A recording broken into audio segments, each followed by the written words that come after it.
together some tips to help parents who would be homeschooling or who might be homeschooling their kids for the next few weeks or months, however long it is, to help you have the best experience with homeschooling your children in these coming weeks. So just some quick tips to help you. So my first tip is come down to your child or your children's level. Help them to understand why you're having to homeschool, why you're having to be their teacher. You know, you're not their teacher. You're just having to do it because there is a situation around the country and everyone's affected. And to help them make the most of the period, you're going to be teaching them.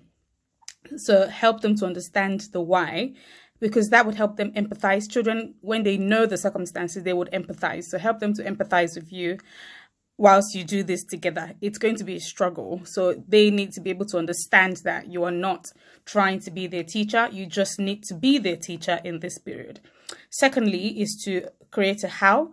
So what are you going to be doing? How are you going to be executing what the things they're going to be learning? So you want them to learn English, maths, whatever else they might have brought from school. You want them to engage in indoor and outdoor activities. Create a schedule around these things. Get them physically active. There are a lot of resources you can magpie or even actually use on YouTube and on the internet. Get them active. Get them doing things, you know, mentally and physically.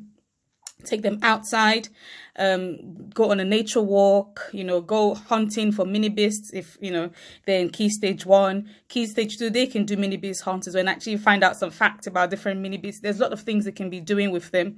You can go hiking. You can do lots of really fun things outside, whether or not you have a garden or you can use a garden, or you can even use a park.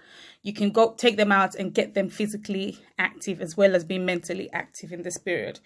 On your schedule, you could incorporate things like prayers. So praying for obviously the situation at hand, praying for their teachers, praying for their friends, you know, just helping them to again be able to use their spiritual understanding in this situation, and also pray for wisdom. You know, ask God for help, that you're going to need the help, they're going to need the help. You know, just you can include all of that in your schedule as well.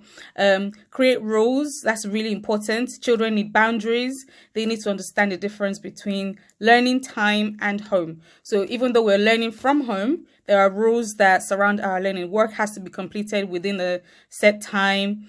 And if it's not, these are the consequences. If it is, you know, these are the rewards, you know, so set rewards and consequences in place. So, you know, things like they can spend time on the iPad, they can watch TV, you can give them stickers, they can get treats. All of that stuff could serve as rewards, something they're looking forward to especially for younger children. They need to look forward to something. And also give them breaks in between. So after every, say, 45 minutes or after every hour, let them have a break, stretch their legs, have a drink of water, go to the toilet. You know, bear that in mind that, you know, they can't be going to the toilet while they're doing their work. They don't do that in school, so they shouldn't be doing it at home. So set breaks for them to be able to go to the toilet, obviously wash their hands in this period especially, and all of those things. So if they need to stretch their legs, you know, go for a brain break or whatever, give them breaks in between all of their activities. That would really help them to stay concentrated. And don't expect too much, you know, don't expect them to go 2-3 hours the whole day learning. It's not realistic. They don't do that in school. They get breaks in between, and things are varied in school, so bear that in mind. You know, you could even incorporate some singing lessons in there. They do singing in school, so why not? You know, you can do drama, you can do all sorts, you know, in those times. So just vary the activities on your schedule. My next point is patience. You have to be patient with them and patient with yourself, actually, because bear in mind that some children are not actually used to being taught in a one-to-one situation.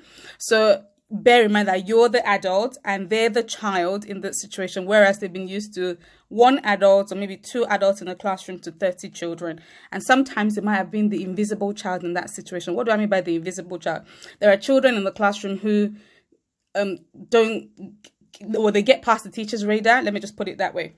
They're usually the ones who they understand what the teacher has taught and they just get on with it. and the teacher never has any problems, or they don't have any reasons to call the attention of the teacher, and they don't see themselves as needing help, so they just get on with the work. Bear in mind that your child might be in that category, and you having to then be on their neck constantly might be a struggle for them. So be patient with them, find out what their needs are, and take them from there. Your aim is to not be pushy, but to actually help them make progress. You don't want them to remain static in the weeks or months that schools will be closed. You want them to make progress by the time school reopens. So what you're trying to do is to not fight with them, is to not force them, is to take them from where they are to the next level. So whatever that might be, whether it's their handwriting they need to practice, whether it's reading they need to work on, whether it's their maths, whether it's a particular topic, whether it's writing, whether it's spelling, whatever it is, you take them from there and give them support in those areas. Don't try to teach them everything that they know, and don't force things that you know on them. So if they're saying that I already know addition, okay, move them on from addition.